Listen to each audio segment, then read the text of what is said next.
Estamos começando mais um programa Telemaquinando e hoje nós estamos com um convidado muito especial, que é professor aqui do curso de audiovisual, que é o professor Valdo Siqueira, professor realizador, né, professor? Tudo bem? Tudo bem, tudo beleza. Tudo beleza. E o professor Valdo tem um nome conhecido aqui no mercado aqui do Ceará e tudo, já trabalhou, já realizou muita coisa. E o programa de hoje a gente vai falar sobre plano sequência. We're gonna make it. Come on, we're gonna make it.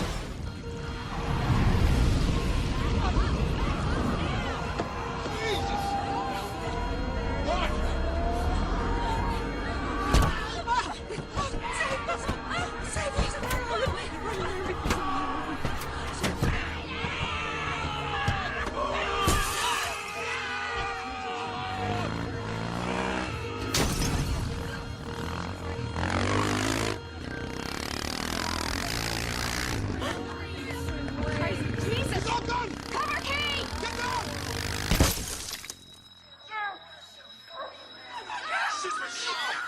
Fuck!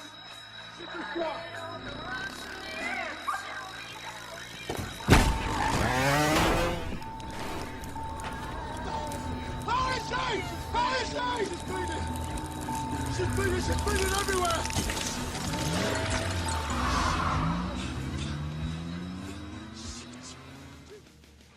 Vou perguntar ao professor Valdo para ele definir o que é um plano sequência mesmo na linguagem mais técnica que ele conhece muito melhor do que eu. Diga aí, professor, o que é um plano sequência?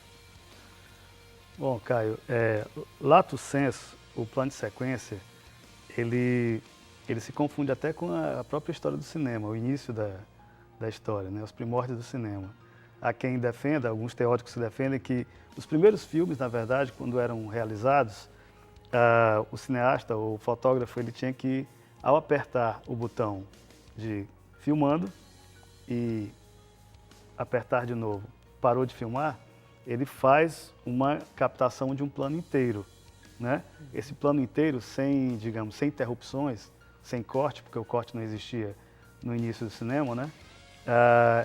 Poderia ser chamado de plano de sequência. Alguns teóricos defendem isso, que o plano de sequência começou quando o próprio cinema foi inventado, né?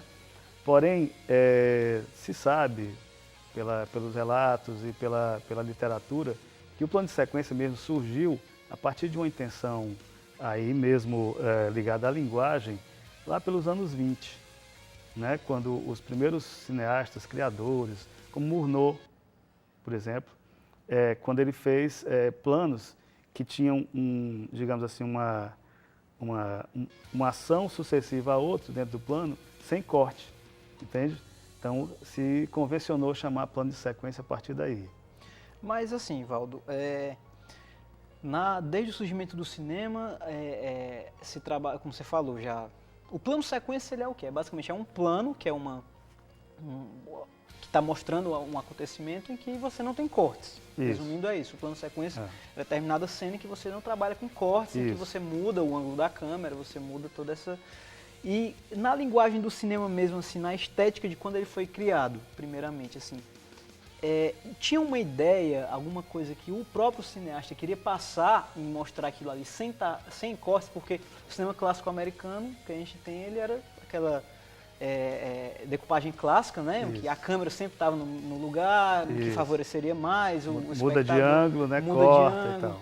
Então, o plano sequência em si, qual seria quando ele surgiu? Obviamente, porque isso cada realizador depois vai adaptar a sua visão no plano sequência. Mas quando ele surgiu, o que é que os cineastas eles queriam passar em não vamos botar corte, vamos deixar isso passar direto. O que é que seria assim esse desafio? Eu acho, Caio, penso que esse desafio seria a valorização da mise-en-scène, né?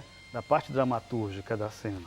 Então, digamos, se uma ação acontece, ela acontece inteiriça e a câmera e o diretor, que tem uma intenção de captar através do recorte, ou seja, do plano, né, aquilo que está selecionado para entrar no quadro, no enquadramento, ele escolhe fazer aquela ação inteira durante um certo tempo, que é uma variante do cinema, um certo tempo que é o tempo do rolo do filme, né? Então, no começo do cinema, por exemplo, os rolos eram de 3 minutos, no máximo, né? No começo mesmo era até menos, 50 segundos, 40 segundos. depois 3 minutos, 5 minutos, né? Os rolos foram ficando maiores, os chassis, e aí com o tempo os planos de sequência foram ficando maiores também, né? Então você vai ver, por exemplo, lá na década de 30, quando as experimentações de plano de sequência que o Orson Welles fez nos filmes dele, planos de 8 minutos, né? Algo impensável à época, entendeu? 8 minutos filmando o tempo todo, você tinha que ter um controle muito grande na mise-en-scène, né? Os atores que estavam ali, as luzes para nenhuma luz vazar, nenhum fio podia ficar, né? Um desses cabos que a gente usa nos estúdios podia estar ali sendo à mostra, né? Ficando à mostra. Então tinha que ter um controle muito grande para fazer um plano de sequência, né? Muito ensaio, né? Muito ensaio, sem dúvida. O plano de sequência normalmente tem muito ensaio. Salvo nos documentários, né? O que é muito comum também acontecer, onde há um plano de sequência, pode haver um plano de sequência enorme, por exemplo, acompanhando um personagem, que é um personagem vivo, que está ali mesmo e tal. Salvo esses casos, tem que ter muito ensaio, né? O plano de sequência é fruto de uma combinação muito grande entre a dramaturgia e a técnica, a cenotécnica, né? E as coisas relacionadas à técnica do filme.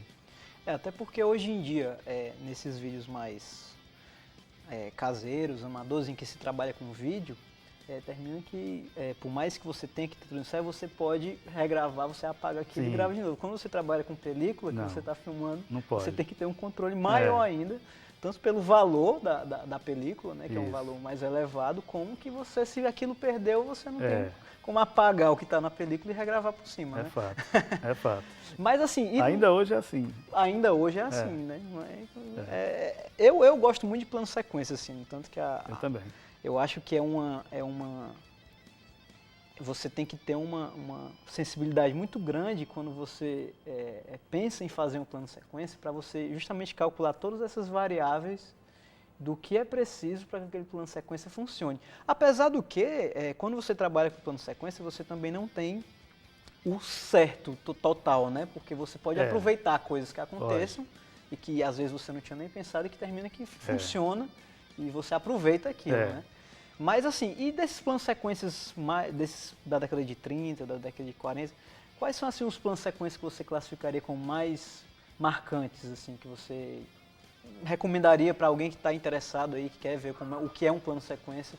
O que é que você recomendaria para o pessoal ver aí? O plano de sequência que, digamos assim, primeiro fez a minha cabeça, né? Quando eu assisti a primeira vez, recomendado por alguém já que havia gostado, que me deixou assim mais impressionado e assim maravilhado com a forma como foi feito, foi do Festim Diabólico, o filme do Hitchcock, né? Quando eu assisti a primeira vez, eu assisti muitas vezes, acho que pelo menos umas 8, 9 vezes eu assisti esse filme para tentar compreender assim como era a mecânica de se filmar um plano de sequência dentro de um local pequeno, né? Que foi feito dentro de um apartamento que não era estúdio, era um apartamento mesmo, né? E eu ficava assim, tentando ver onde é que ele vai cortar, por que ele vai cortar ali, né? Assim, qual é o motivo de haver corte aqui e não ali, não ter sido antes, né? A ligação que ele fazia com a mise-en-scène, o tempo dos atores, né? Como é que a câmera acompanhava os atores e a própria ação sem perder nada, e como é que ele incorporava o acaso também, assim. Como você falou ainda agora, né, o imprevisto ele também faz parte do plano de sequência, né? Se alguma coisa acontece ali que faz parte do imprevisto, de um acaso e tal, de repente ele pode deixar, mas ele pode cortar ali também por conta disso, né? Então o Hitchcock, eu posso estar enganado, mas eu acho que o primeiro corte dele, desse filme, fica aí próximo dos 20 minutos.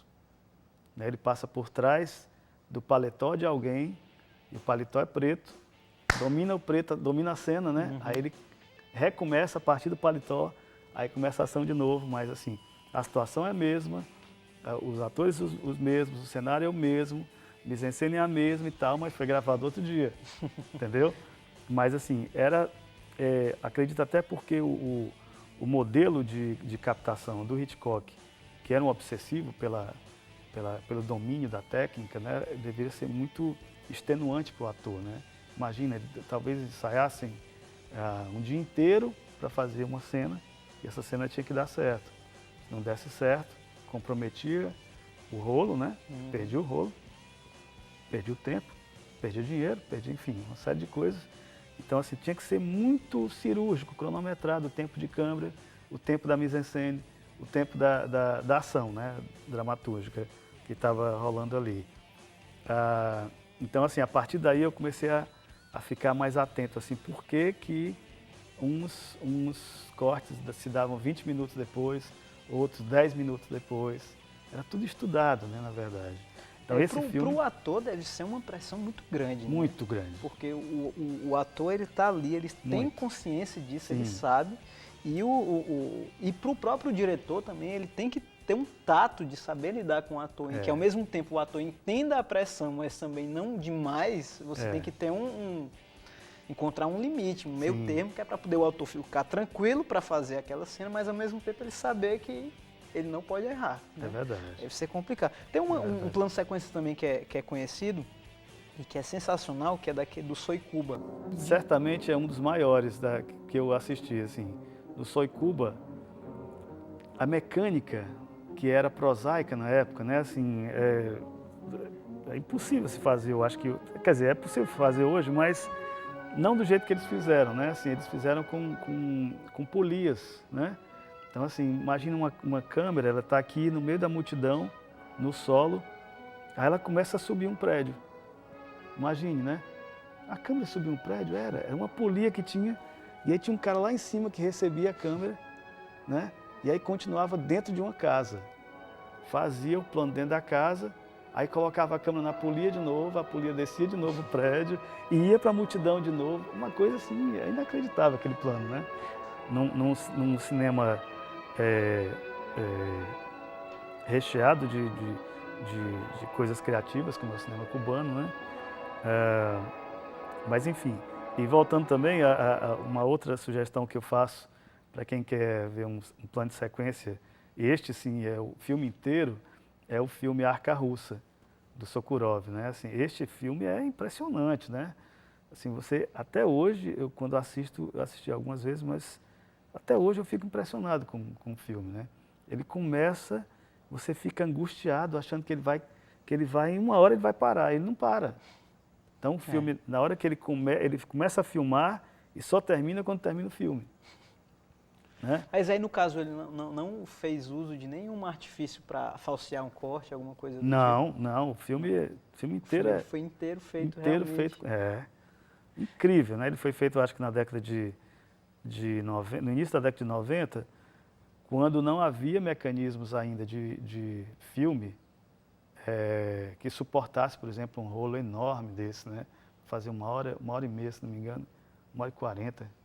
Uma hora e 40, na verdade, hoje mesmo não existe, né? Então, você tem que inventar suportes, né? Então, imagina assim que um chassi desse tamanho aí, não sei nem como é uma história dessa, teve a fazer barulho, mas o filme ele não revela esse barulho, né? O som, ele é perfeito, sabe? Então, na verdade, até hoje, não sei como é que o Sokurov fez aquilo ali. Mas você falou agora desses artifícios e tudo, e hoje em dia, Valdo? Hoje em dia a gente sabe que com os avanços da tecnologia, hoje em dia você pode fazer uma coisa parecer ser um plano de sequência, quando na verdade não é. Exato. Você falseia cortes, você faz tudo. Hoje em dia, você acha que isso tira um pouco da essência do plano de sequência, ou você acha que isso só veio para colaborar, para facilitar a vida do realizador, passar aquela imagem dele? Por exemplo, se você fosse fazer um vídeo em que você fosse fazer um plano de sequência, mas por alguma dificuldade técnica, você tivesse a opção de falsear algum corte aqui e outro ali.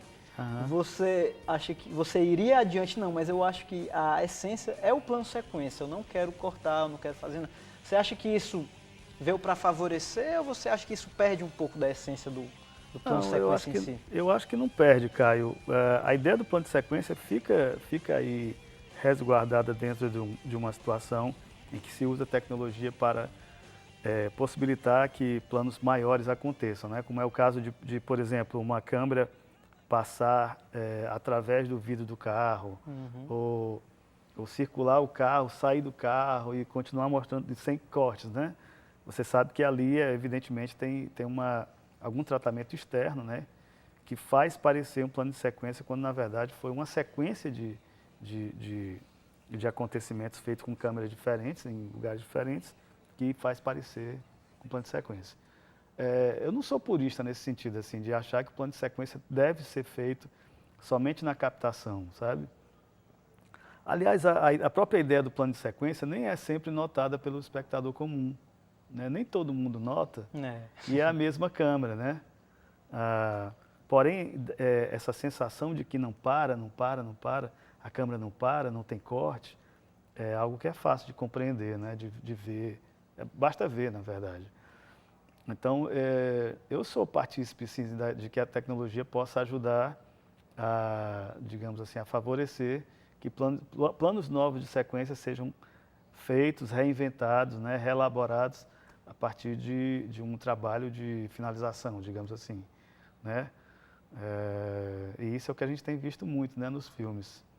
Agora, evidentemente que se valoriza muito quando um diretor, um criador, resolve fazer na hora, né? Com tudo controlado, né? Assim, nada pode vazar. Figuração, cenário, luz, som, técnicos, né? Eu já assisti filmes em que a câmera ela vira para dentro da técnica, né? E não mostra os técnicos, né? Incrível, assim, é um trabalho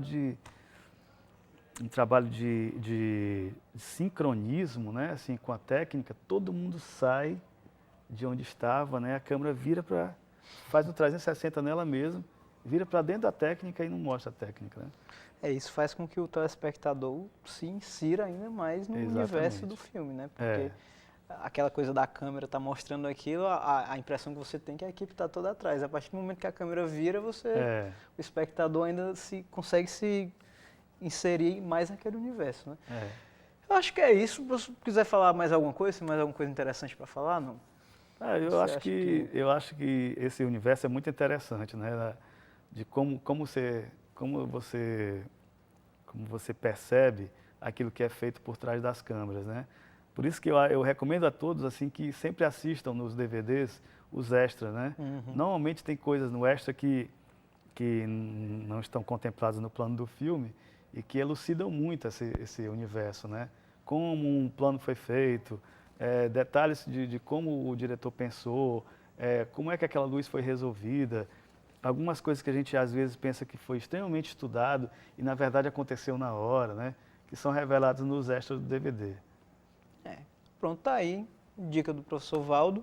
Você assistir em casa aí, alugar os DVDs. O pessoal, vamos voltar a alugar mais DVD, porque hoje em dia o pessoal só quer saber de baixar o filme na internet. Que é bom também, Que né? é bom também, mas quando você baixa o filme, às vezes você perde um pouco do que tem por trás, né? Que é o que eu acho que os estúdios estão investindo muito nessa coisa de making off e tudo, justamente para poder o pessoal não só baixar o filme, né? Agora o pessoal baixa também o making off, né?